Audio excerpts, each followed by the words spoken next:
Alors, cet après-midi, nous sommes effectivement à cette conférence de presse qui vise à présenter à la fois le repreneur du projet Le Superbe, mais également le nouveau contenu de ce projet qui doit voir le jour en 2027 avec un démarrage travaux prévu second semestre 2025. Nous sommes en fait sur un projet qui n'est plus effectivement de 35 millions, 40 millions comme c'était initialement programmé, mais plutôt sur 67 millions d'euros avec effectivement un consortium de repreneurs qui vont mener à terme enfin ce projet. Il a été question bien évidemment de l'emploi généré dans le cadre de ce projet. Très concrètement, initialement, le projet prévoyait, dans le cadre du compromis qui avait été signé, du bail qui avait été signé, pas moins de 70% des emplois, on va dire réservés en quelque sorte aux demandeurs d'emploi locaux. Et donc avec au préalable, on va dire une phase de formation.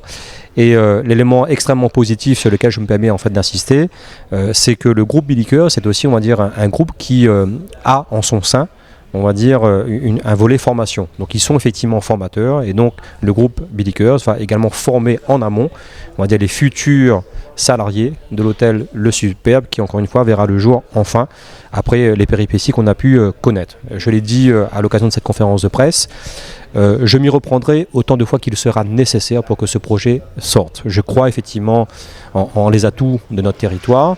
Je crois effectivement que nous avons à renforcer l'attractivité touristique de notre territoire et ce projet haut de gamme, Le Superbe, contribue précisément à faire l'attractivité de Saint-Philippe.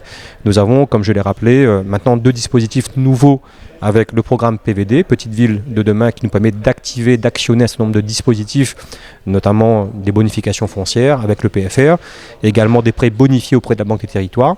Cela vaut pour les entités publiques, mais aussi pour les entités privées, comme d'ailleurs le groupe Billiker qui pourra solliciter des prêts bonifiés auprès de la Banque des Territoires sur des sommes relativement importantes. Et nous avons également un partenaire qui est essentiel dans le cadre de ce projet, qui est la CASUD, l'intercommunalité, qui apportera effectivement sa garantie d'emprunt.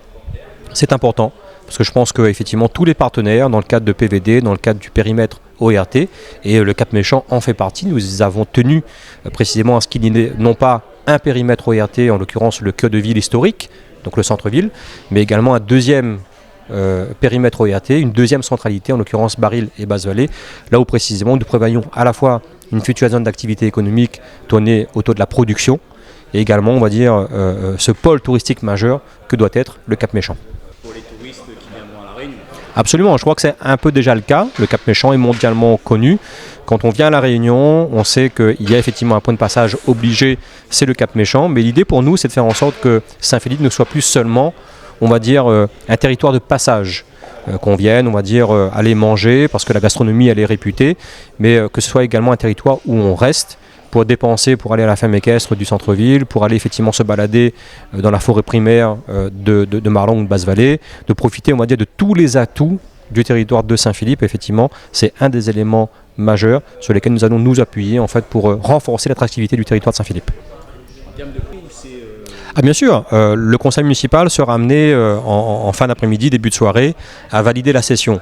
Parce que effectivement, les discussions que nous avons pu avoir, notamment dans le cadre de l'AMI, l'appel à manifestation d'intérêt, ça a été lancé en 2021, c'est que le groupe qui avait été identifié pour reprendre le projet a dû faire face à une difficulté, c'est que s'ils ne sont pas propriétaires du foncier, c'est effectivement un point de discussion, un point d'achoppement avec les partenaires bancaires s'ils n'arrivent pas à valoriser dans leur actif le fait d'être propriétaire du foncier. Et donc nous déverrouillons cet aspect-là.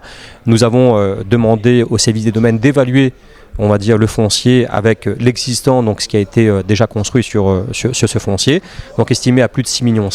Nous sommes dans le cadre d'une gestion dynamique de nos actifs, de notre foncier, puisque nous cédons effectivement ce foncier, mais nous faisons l'acquisition en parallèle de plusieurs fonciers qui nous permettront de concrétiser un certain nombre de projets qui font partie de notre feuille de route politique. La maison des déliés funéraires en fait partie sur le centre-ville, donc nous allons également valider ce soir l'acquisition en fait de à peu près 2000 m² en plein centre-ville, à proximité en fait de l'église, donc pour plus de 200 000 euros, avec la réalisation dans la foulée de la future maison de veillée funéraire pour un projet estimé à un peu plus d'1 million d'euros. Donc nous sommes dans une gestion dynamique de nos actifs qui nous permettent, on va dire, de récupérer un certain nombre de recettes que nous réinjectons pour répondre, on va dire, à ce besoin de proximité avec la mise en place d'équipements de proximité, maison de veillée funéraire, maison de pratique artistique sur le centre-ville.